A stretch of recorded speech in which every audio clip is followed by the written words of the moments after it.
I used to love storms. The sound of rain on the windows, the flickering sky. It used to make me feel safe, somehow. That changed the night I heard someone breathing outside my window and realized they weren't trying to get in. They were already inside. This happened last year in northern Georgia. I was renting a small house on the edge of town, a bit away from everything. Just me, my job at a local bookstore, and the occasional visit from my brother. I moved there after a rough breakup, wanting peace and space. It was a quiet area. Wooded, a bit remote, but not isolated. I had neighbors 2 houses down. I'd only been there 4 months, and nothing weird had ever happened. Then one night, there was a thunderstorm. A big one. Power line shaking kind of storm. I remember thinking, perfect night for hot tea and reading. The wind started howling before the rain even hit. I was curled up in bed by 9:30, listening to the wind batter the windows. The rain was heavy, but I liked it. It felt like being tucked inside a cocoon. I left my curtains open. My bedroom faced the backyard, and beyond that was dense woods. At one point, I got up to close the window slightly. Too much cold air was getting in. That's when I noticed something odd. There was condensation on the outside of the glass, not just from the rain, but like someone had breathed directly on it. Fogged it up. I wiped it with my hand and looked outside. Nothing but the dark tree line swaying with the wind. I figured maybe it was just from the storm's pressure change. I wasn't scared. Yet. Around 11 o'clock, the power went out. I lit a few candles and grabbed my old camping lantern. No big deal. I was walking down the hallway toward the kitchen when I stopped, because I heard something, breathing, very faint, low, steady. I thought it was coming from outside at first. I stood by the back door, listening, but it sounded closer than that, like just on the other side of a wall. I turned off the lantern to hear better. The breathing continued, rhythmic and quiet. I don't know what made me do it, but I slowly crept to the guest bedroom, which I hadn't been in for weeks. I stood outside the door, listening, and the breathing stopped. I slowly opened the door. It was pitch black inside except for the faint orange glow from my candlelight behind me. Nothing looked out of place, but the window was cracked open, only slightly. That caught me off guard because I never opened that window. Ever. I shut and locked it. Told myself maybe it had been left open by accident when I cleaned last month. But as I backed away, I noticed something in the corner, near the closet. A wet footprint. Just one. It wasn't mine. That's when the unease set in. I locked the bedroom door and went back to mine, now hyper-aware of every sound. I called my brother. He didn't pick up. It was late. I didn't call the police. I didn't have proof anything had happened. And I didn't want to sound paranoid, but the storm was getting louder again. The wind had picked up, and I started hearing things moving outside. Branches, I thought. Until I heard the unmistakable sound of the back gate unlatching. Clink. I froze. I crept toward the living room and peeked through the slit of the front curtains, hoping I could see around the side of the house. A flash of lightning lit up the backyard just long enough to reveal a tall figure standing by the tree line. Not moving, not walking, just watching. I backed away from the window. My hands were shaking. I texted my brother, "Call me now, someone's outside." No reply. That's when my phone buzzed from an unknown number. I didn't answer. A minute later, it buzzed again. Same number. I answered this time. Silence, but not total silence. I could hear breathing. The same slow, steady breathing from earlier. Only now, it was on my phone. I whispered, "Who is this?" No response. Just thunder on the line, and that awful, slow breathing. Then it hung up. I locked every door and window again, then grabbed the only thing I had, a metal flashlight. As I backed toward my bedroom, I passed the hallway closet and noticed the door was slightly ajar. That door is always shut. I held my breath, slowly reached for the handle. I swung the door open. Nothing. Just coats and the vacuum. But my flashlight flickered. Then I heard it, a creak behind me. I turned around.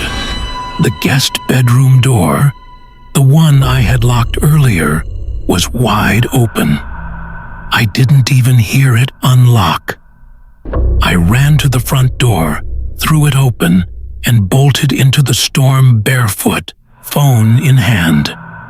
I called 911.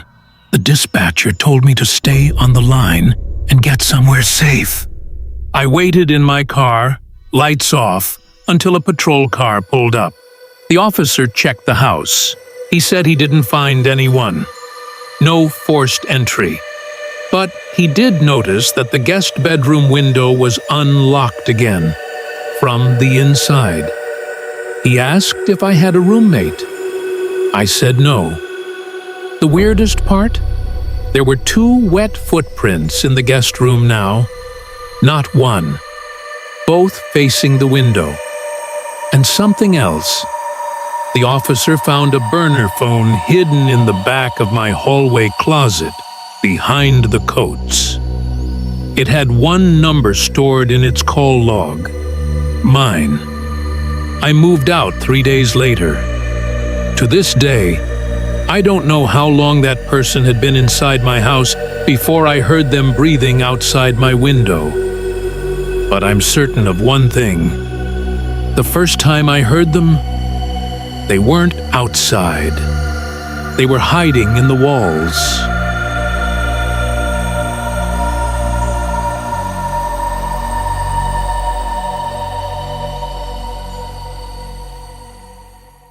I always thought being home alone was fun, freedom, no rules.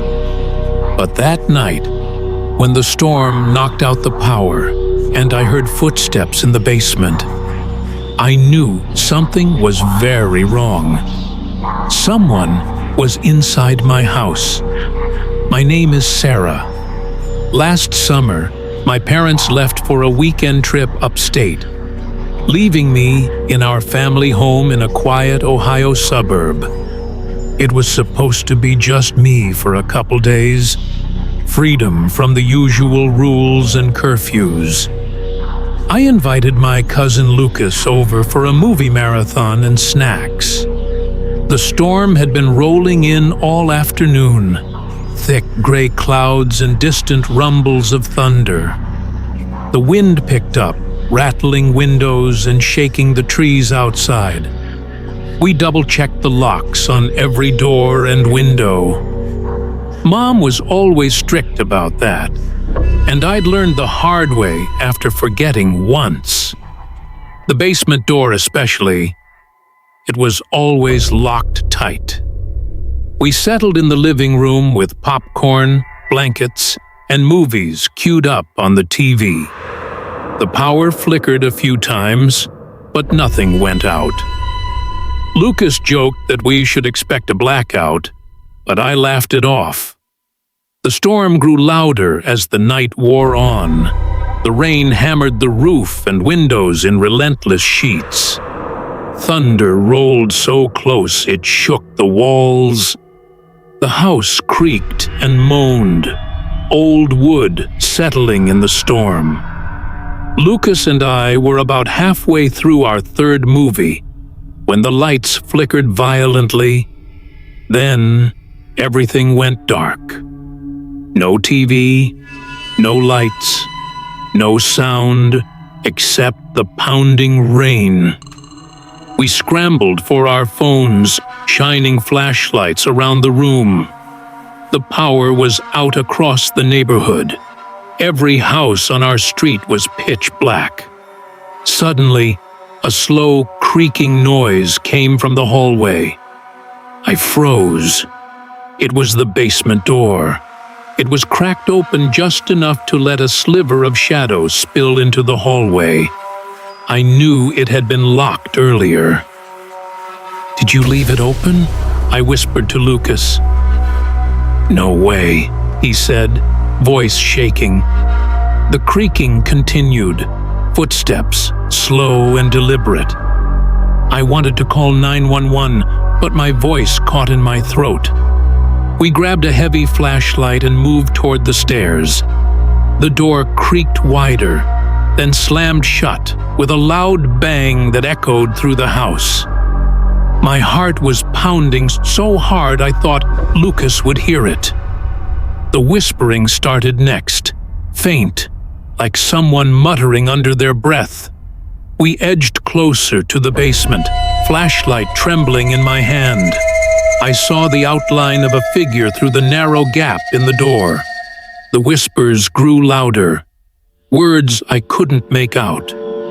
Suddenly, the basement door burst open.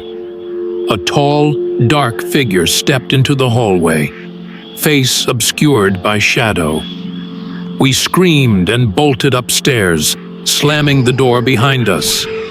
Locked inside the bathroom, Lucas and I huddled together, dialing 911. Outside, the storm raged, drowning out the banging on the basement door. Sirens blared in the distance. Police arrived quickly and searched the house, but no one was found. The basement door was locked tight from the inside. Later, I noticed a wet handprint on the basement door. Inside the house. The intruder had never left. Somewhere in the walls, hidden in the dark, he was still there. And I knew the nightmare wasn't over.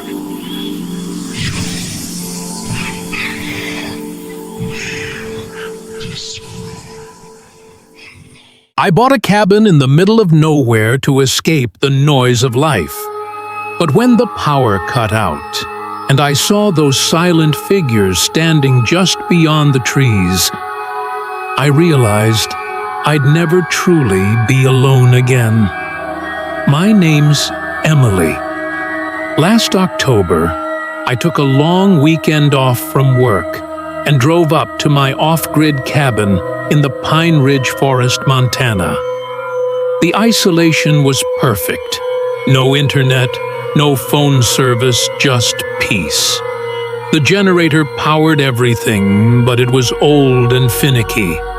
I planned to relax, work on my writing, and unwind. The drive was long and tiring, but the quiet of the woods welcomed me. The first night was calm, the wood stove warming the cabin while I watched the storm roll in. I didn't mind the cold or the dark. That's why I came here. The next day, I spent cleaning and organizing. Around midday, I noticed a pickup truck slow down on the dirt road leading to the cabin. The driver stared, but then drove off without stopping. I thought maybe a local, lost or curious. That evening, as the sun set, I started a fire on the porch. The generator hummed nearby, the cabin warmly lit. Suddenly, the generator sputtered and died. I rushed outside, trying to restart it. No luck. Checking the gas, the tank was nearly empty. I had just filled it days ago. I searched for leaks, but found none. Uneasy but not panicked, I settled in with candles and the wood stove. But then, in the dark forest, I noticed a shadow. A tall figure standing motionless, barely visible beyond the trees. I blinked. It was gone. I told myself it was a trick of the light, or a bush. Minutes later, I glanced again. This time, there were more figures, silent, still, watching from the shadows. Panic rose, but I forced myself to stay calm. I shut the blinds and locked the doors, but I could hear footsteps circling the cabin outside. They were quiet but deliberate, synchronized. No voices, no rustling, just footsteps. I called 911 from my spotty cell phone, but the call dropped. No signal. The storm outside worsened, wind howling, rain drumming on the roof. The power remained out. The footsteps paused near the front porch. I held my breath as heavy boots thumped against the wood steps. I dared not look out the window. Hours passed. The figures never left. I kept my phone off to save battery, wrapped in blankets, clutching a kitchen knife. At one point, I heard whispering, barely audible over the storm. Suddenly, the door handle rattled violently. Whoever was out there tried to get in. I screamed and slammed a heavy chair against the door. The banging stopped. Then silence. I knew I had to leave. I grabbed my car keys and flashlight and crept outside into the rain. The dirt road was empty. No sign of the watchers. As I sped down the dark road, headlights briefly illuminated dozens of pairs of eyes, watching me from the forest edge. The silent watchers. I didn't stop until I reached town hours later. Back home, I reported the incident, but the local sheriff said no other reports matched mine. I never found out who they were or what they wanted. But sometimes, when the power flickers or the wind howls, I swear I see shadows just beyond the trees. I bought this cabin to find peace. Instead, I found something waiting in the dark.